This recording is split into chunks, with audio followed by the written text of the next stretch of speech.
দর্শক আসসালামু আলাইকুম। আজ রাত্রে বৃত্তিপাড়া বাজার ঝিনুক টেলিকম রাকিবুল ইসলাম সজীব ভাইয়ের দোকানে দুধর্ষ চুরি। দর্শক, গত অন্যান্য রাত্রের থেকে সজীব ভাই আজকে সকাল সকাল বাড়ি গিয়েছিলেন, যেহেতু তার শরীরটা খুব খারাপ। এই কারণে তিনি বাড়ি যাওয়ার পরবর্তীতে কিন্তু এই ঘটনাটা ঘটেছে।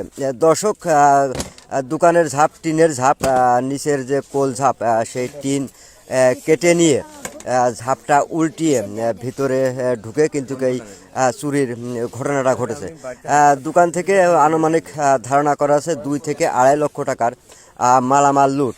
যেহেতু বিকাশের ঘর, টেলিকমের ঘরে ছিল ল্যাপটপ, নগদ টাকা এবং মোবাইলে ব্যবহার করা যে সিম কার্ড, সেই সিম কার্ড সহ কসমেটিক্সের মালামাল সহ বিভিন্ন আইটেমের মাল কিন্তু শুরু হয়েছে।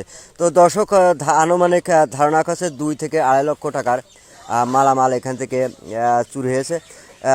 দর্শক, আপনারা জানেন, আমি প্রশাসনের দৃষ্টি আকর্ষণ করব, এলাকাতে কিন্তু অনলাইনে যে জুয়া খেলা শুরু হয়েছে সেটি কিন্তু প্রশাসনের দৃষ্টিতে আসা খুবই জরুরি। তবে ধারণা করা হচ্ছে যে অনলাইনে যারা জুয়া খেলে তারাই এই ঘটনাটা ঘটিয়েছে, স্থানীয়দের ধারণা।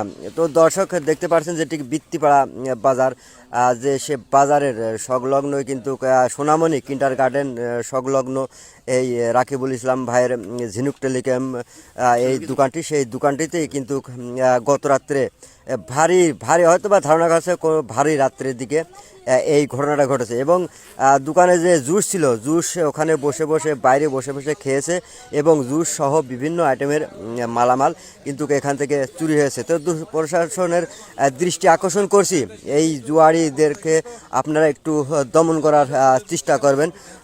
এই বৃত্তিপাড়ার এলাকায়, অন্যান্য এলাকায় কিন্তু প্রচুর পরিমাণের যে জুয়ারির আড্ডা, সেই জুয়ারির আড্ডা কিন্তু থামাতে পারলে কিন্তু এই ছোটোখাটো এইসব চুরি থেকে এলাকাগুলো রেহাই পাবে।